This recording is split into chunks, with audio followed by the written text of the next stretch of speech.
Java and JavaScript ഭയങ്കര independent ആണ്. രണ്ടും തമ്മിൽ നല്ല വ്യത്യാസമുണ്ട്. ഈവൻ സിൻടാക്സിലും പ്രിൻസിപ്പിൾസിലടക്കം നല്ല വ്യത്യാസമുണ്ട്. ഓക്കെ, അവർ കോമൺ ആയിട്ട് ഒന്നുമില്ല എന്ന് പറയാം എക്സെപ്റ്റ് ദെയർ നെയിം.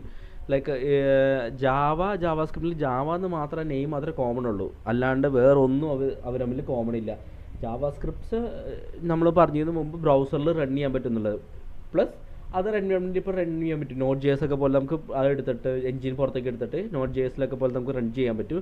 പക്ഷേ ജാവയിൽ അത് ജാവയിൽ ബ്രൗസറിൽ റൺ ചെയ്യാൻ പറ്റില്ല. അതൊരു ബാക്ക് എൻഡ് ലാംഗ്വേജ് ആണ്, അത് സർവർ സൈഡ് എന്ന് പറയാം, ലാംഗ്വേജ് ആണെന്ന് പറയാം. ഓക്കെ, പിന്നെ ജാവ സ്ട്രിക്ട്ലി ഒബ്ജക്റ്റ് ഓറിയൻറ്റഡ് കൺസെപ്റ്റാണ് യൂസ് ചെയ്യുന്നത്.